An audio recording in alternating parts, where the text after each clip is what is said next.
Assalamualaikum warahmatullahi wabarakatuh. Kaifa halukun? Masya Allah. Semoga dimanapun kita berada selalu dalam lindungan Allah ya, dan selalu disehatkan. Hayya nabda bil qiraati basmalah. Ayo mulai dengan bacaan basmalah. Bismillahirrahmanirrahim.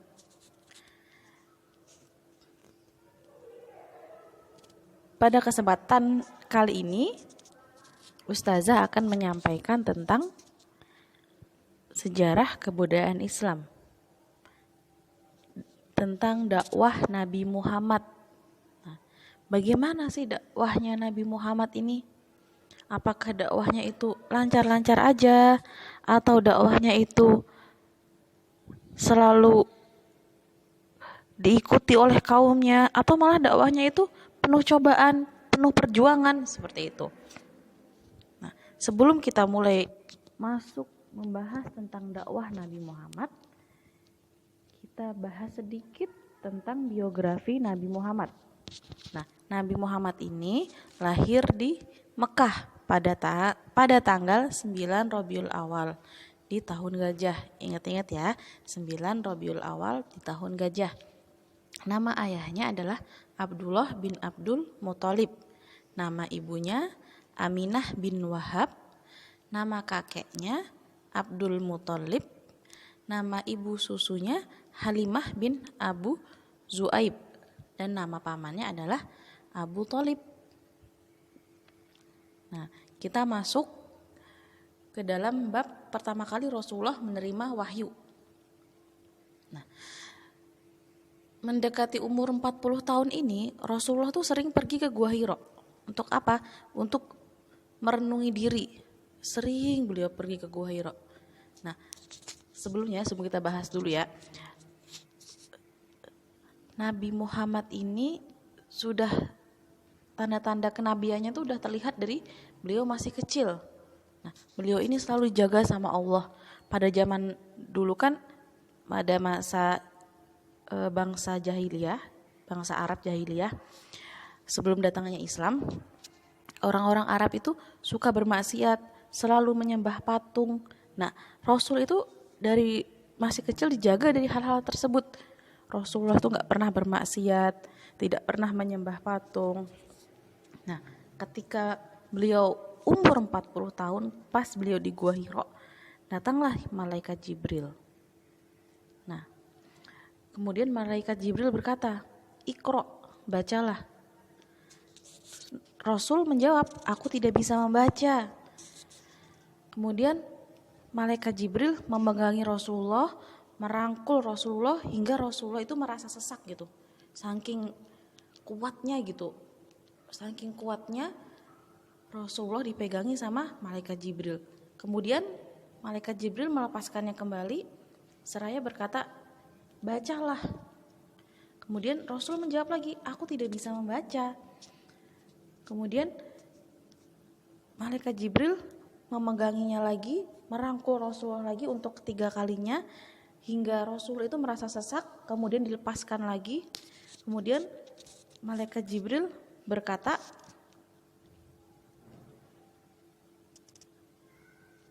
"A'udzu billahi minasyaitonir rajim. Iqra bismi rabbikal ladzi khalaq. Khalaqal insana min 'alaq.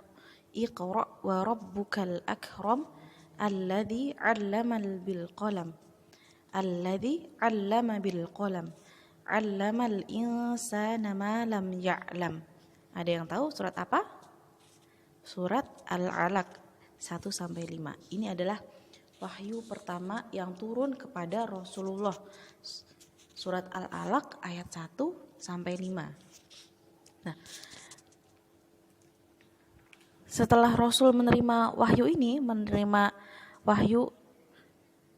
dengan diturunkannya surat Al-Alaq ayat 1-5, beliau kemudian pulang dengan dengan badan yang gemetar gitu. Saking bergemetarnya, beliau berkata kepada istrinya Khadijah, selimutilah aku.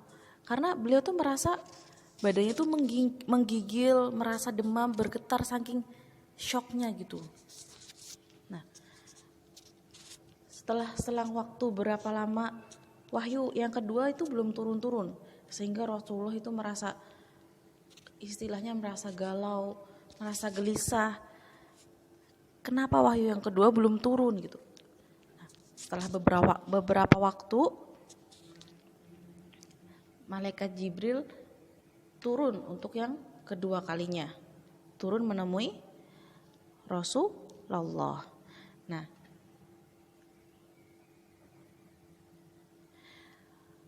pada waktu yang kedua kalinya ini, malaikat Jibril turun membawa wahyu yang kedua, yaitu surat Al-Muddatsir ayat 1 sampai 7. Ayat 1 sampai 7. Ini adalah wahyu yang turun kedua kalinya, ayat 1 sampai 7.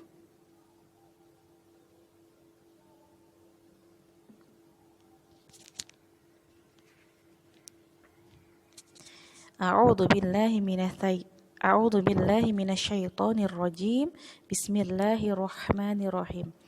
Ya ayyuhal muddatsir qum fa'anzir wa rabbaka fakabbir wa thiyabaka fatahhir warrujza fahjur wa la tamnu tastakthir wa li rabbika fasbir. Nah, Malaikat Jibril turun untuk kedua kalinya membawa wahyu surat Al-Muddatsir ayat 1 sampai 7. Apa sih maksudnya? Kenapa malaikat Jibril itu menyampaikan wahyu surat Al-Muddatsir ayat 1 sampai 7 ini? Apa sih isinya? Nah, ini dia isi kandungan surat Al-Muddatsir ayat 1 sampai 7. Yang pertama, isi kandungan suratnya adalah, nanti sambil dibaca artinya ya, dibaca masing-masing ya, biar paham. Dibaca masing-masing artinya dari surat Al-Muddatsir ayat 1 sampai 7. Nah, yang pertama artinya tauhid. Maksudnya tauhid adalah hanya menyembah kepada Allah. Yang kedua, iman kepada hari akhirat. Yang ketiga, membersihkan jiwa. Apa maksudnya membersihkan jiwa? Maksudnya yaitu menjauhi kemungkaran dan kekejian gitu. Dan hanya mencari keutamaan, kesempurnaan, dan perbuatan-perbuatan yang baik.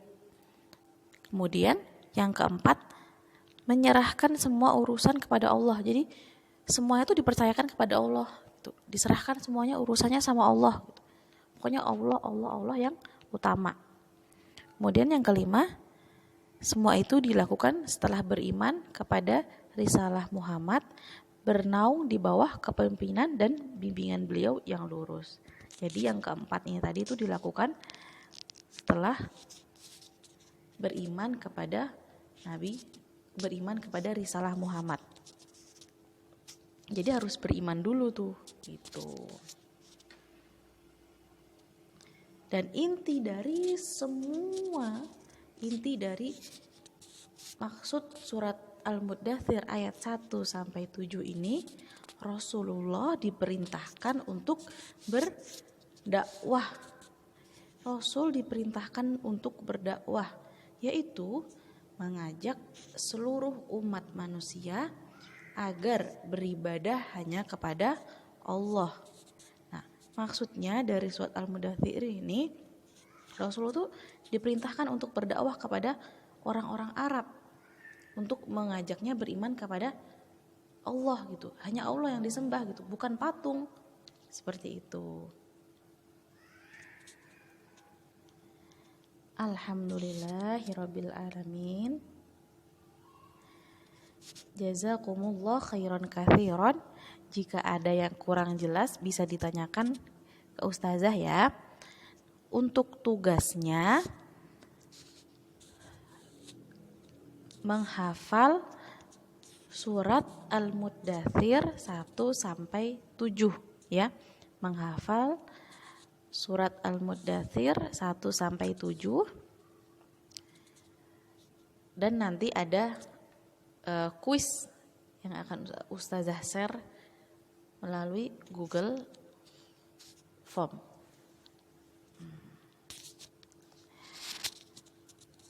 Terima kasih banyak atas perhatiannya anak-anak solihah.